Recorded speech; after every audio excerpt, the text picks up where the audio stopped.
नमस्कार, मी मयुरेश प्रभुणे. आज आपण इथे एक विशेष खगोलीय घटना पाहणार आहोत. या घटनेला म्हणतात ऑकल्टेशन किंवा मराठीमध्ये याला पिधान म्हणतात आणि स्पेसिफिकली सांगायचं झालं तर हे चांद्रपिधान किंवा लुनार ऑकल्टेशन आहे. याचा अर्थ चंद्र त्याच्या मार्गावरच्या काही ताऱ्यांना किंवा ग्रहांना झाकत असेल तर त्या घटनेला चांद्रपिधान किंवा लुनार ऑकल्टेशन असं म्हणलं जातं.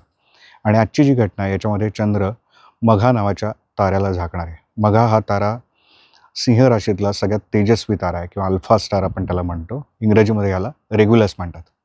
रेग्युलस ही एक 4 ताऱ्यांची सिस्टीम आहे आणि डोळ्यांनी पाहताना आपल्याला हा तारा साधारणतः 1.3 मॅग्निट्यूडचा दिसतो. साधारणतः शहरामध्ये ब्राईट आकाश असेल तरीसुद्धा हा तारा आपल्याला पाहता येतो आणि 1 मॅग्निट्यूडचे जे तारे त्या रेंजमधला हा तारा आहे. आणि या ताऱ्याचं बऱ्याचदा पिधान होत असतं. साधारणतः दर 9 वर्षांनी 1.5 वर्ष अशी येतात की जेव्हा चंद्र पृथ्वीभोवती फिरताना बरोबर या ताऱ्याच्या समोरून बऱ्याचदा जातो. तर सध्या तो 1.5 वर्षांचा कालावधी सुरू आहे. त्यामुळे 2027 पर्यंत हा तारा चंद्राच्या मार्गामध्ये येणार आहे आणि त्यावेळेस तो बऱ्याचदा झाकला जाईल. त्यानंतर पुन्हा डायरेक्ट 2035-36 मध्ये या ताऱ्याची पिधानं सुरू होतील. असं का होतं? तर याला प्रामुख्याने मुख्य कारण असं आहे की समजा पृथ्वी पश्चिमेकडून पूर्वेकडे फिरते आहे, त्यामुळे आपल्याला तारे पूर्वेकडून पश्चिमेकडे जात आहेत असं आपल्याला दिसत असतं. पण जेव्हा पृथ्वी पश्चिमेकडून पूर्वेकडे फिरते तेव्हा चंद्रसुद्धा पृथ्वीभोवती पश्चिमेकडून पूर्वेकडे ह्याच पद्धतीने जातो. त्यामुळे मागच्या ताऱ्यांच्या तुलनेमध्ये चंद्राची जी दिशा आहे ही विरुद्ध दिशेने आहे. आता हे जेव्हा घडतं तेव्हा पृथ्वी रोज फक्त 24 तासांमध्ये फिरते, त्यामुळे चंद्रासहित सगळे तारे उगवताना आणि मावळताना दिसतात. मात्र त्याच वेळेस चंद्राची जी गती आहे ही पृथ्वीच्या भोवती ताऱ्यांच्या विरुद्ध दिशेने आहे आणि चंद्राला साधारणतः 27 दिवसांमध्ये पृथ्वीच्या भोवती एक फेरी पूर्ण करायची आहे.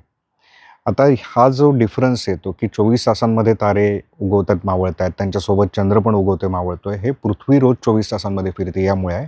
मात्र चंद्र हा पृथ्वीवरती 27 दिवसांनी विरुद्ध दिशेने, ताऱ्यांच्या विरुद्ध दिशेने फिरत असल्यामुळे दररोज चंद्र आपल्याला साधारणतः 13 अंशांपर्यंत पूर्वेकडे सरकलेला दिसतो. म्हणजे समजा आज चंद्र एका ठिकाणी आहे, तर उद्या त्याच वेळेला जर तुम्ही बघितलं तर तो पूर्व दिशेला 13 डिग्री पुढे सरकलेला आपल्याला दिसून येतो. तर या डिफरन्समुळे जर तुम्ही सतत चंद्राकडे पाहत राहिलात, आत्ता बघितलं आणि त्याच्यानंतर एक तासाभराने बघितलं, तर त्याची आकाशामधली पूर्वेकडची जी वाटचाल आहे ती आपल्याला मागच्या ताऱ्यांच्या तुलनेमध्ये दिसून येते.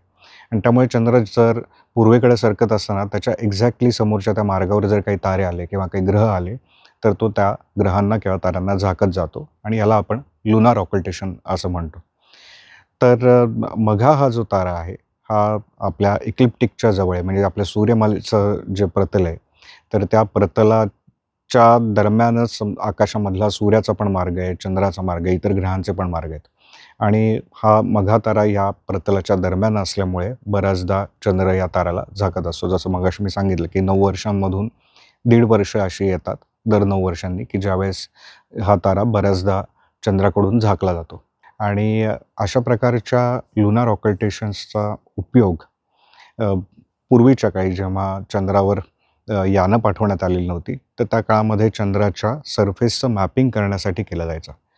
की समजा तुम्ही चंद्र हा एक्झॅक्टली गोल आहे असं मानलं, शार्प त्याच्या एजेस आहेत, तर हा तारा किती वाजता या एजला चिकटणं आवश्यक आहे किंवा किती वाजता झाकला जाणं आवश्यक आहे, हे साधारणतः 2 दिनवरून काढलं जायचं, गणिताद्वारे काढलं जायचं. मात्र त्या त्या अपेक्षेनुसार, गोलाच्या अपेक्षेनुसार तो आधी आतमध्ये जातोय की नंतर आतमध्ये जातोय, याच्यावरून समजायचं की या सरफेसवर डोंगर आहे की त्या ठिकाणी दरी आहे किंवा विवर आहे. तर अगदी अचूक नकाशे बनवण्यासाठी पूर्वीच्या काळी या पद्धतीचा वापर केला जायचा. आता मात्र त्याची गरज नाही. भारताचं चांद्रयान आहे, अमेरिकेचं LRO आहे. तर असे जे काही यानं आहेत ही चंद्राचे अगदी हाय रिझोल्यूशन नकाशे बनवत आहेत. मात्र अशा प्रकारच्या निरीक्षणांमधून अनेकदा त्या ताऱ्यांविषयी पण बरीच आपल्याला माहिती मिळू शकते. कारण शार्प एजमध्ये जेव्हा तारा एकाएकी झाकणं आवश्यक असतं, मात्र त्याला काही कालावधी जर लागला, तर त्याचा जोडीदार पण त्याच्यासोबत आहे की नाही. तर या पद्धतीने आपल्याला त्याचा पण त्या ताऱ्याविषयीची पण आपल्याला माहिती मिळत असते. आत्ता आपण इथे टेलिस्कोपच्या साहाय्याने जे डोळ्यांनी जो आपल्याला प्रकाश दिसतो त्या टेलिस्कोपच्या साहाय्याने हे पाहण्याचा प्रयत्न करतोय. पण अशाच प्रकारची निरीक्षणं रेडिओद्वारे पण केली जातात. समजा आकाशामधला एखादा रेडिओ स्रोत आहे आणि त्याला जर चंद्र झाकणार असेल, तर त्या रेडिओ स्रोताकडून जे सिग्नल्स मिळत आहेत, ते चंद्र त्याच्यासमोरून जात असताना कसे कमी होत जात आहेत किंवा त्याच्यामध्ये काही बदल होतो आहे का, याचा पण अभ्यास रेडिओ ॲस्ट्रॉनॉमीमध्ये केला जातो. त्यामुळे लुनार ऑकल्टेशन्स हे फक्त दृश्य स्वरूपात नाही, तर रेडिओ स्वरूपामध्ये पण त्या गोष्टीचा अभ्यास खगोलशास्त्रज्ञ करत असतात. आत्ता आपल्यासमोर आकाशामध्ये चंद्र आहे एकादशीचा, आणि त्याच्या डार्क साईडनी मघा किंवा रेग्युलस हा 1.3 प्रतीचा तारा त्याच्या मागे लपलेला आपल्याला दिसतोय, आणि थोड्या वेळानंतर तो त्याच्या ब्राईट साईडनी बाहेर पडेल. ते दृश्यसुद्धा आता आपण पाहणार आहोत. माझ्याकडे मोबाईल कॅमेरा आहे आणि समोर तुमच्या 6 इंच व्यासाचा डॉप्सोनियन टेलिस्कोप आहे. रिफ्लेक्टर टेलिस्कोप आहे. याच्या आतमध्ये अंतर्वक्र आरसा आहे आणि पुढून लाईट येतो. सगळ्यात खालच्या बाजूला आरसा आहे इथे. इथून पुन्हा रिफ्लेक्ट होतो. इथे सेकंडरी मिरर आहे आणि त्यानंतर इथून आयपीसमधून आपल्याला प्रत्यक्ष समोर हा जो ज्या दिशेला फोकस केला आहे ती वस्तू, तो पदार्थ आपल्याला स्पष्टपणे दिसतो. आता आपण बघूयात नेमकी टेलिस्कोपमध्ये काय दिसतंय.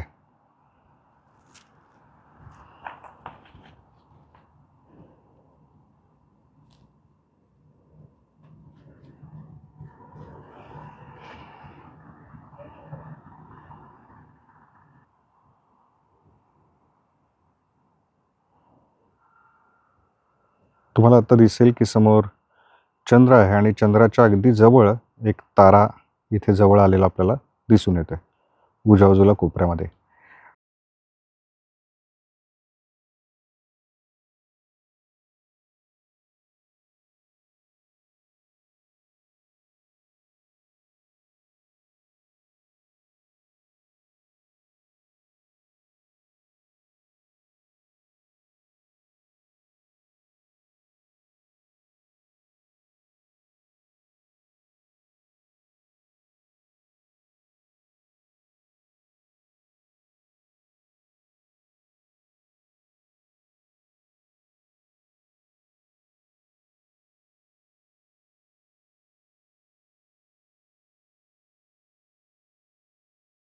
याच घटनेचं दुसऱ्या बाजूला फोटोग्राफी माझा मित्र आणि खगोलविश्वाचा कार्यकर्ता यशोधन हा सुद्धा करतोय. आपण त्याच्याकडून सुद्धा काय फुटेज त्याला काय मिळालंय ते सुद्धा या व्हिडिओमध्ये घेण्याचा प्रयत्न करू.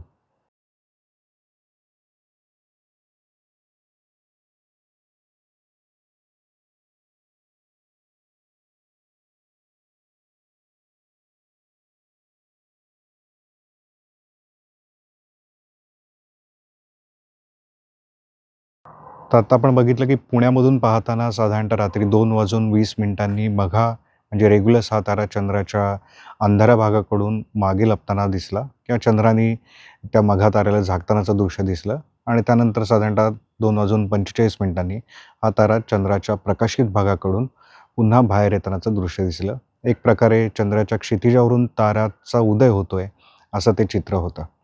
आकाशात घडणाऱ्या खगोलशास्त्रीय घटनांची तुम्हाला अशीच माहिती हवी असेल सोप्या शब्दांमध्ये विश्लेषणासहित, तर आमचं यूट्यूब चॅनल संशोधन लाईव्ह नक्की सबस्क्राईब करा, आणि आमचं फेसबुक पेज आहे खगोल विश्व.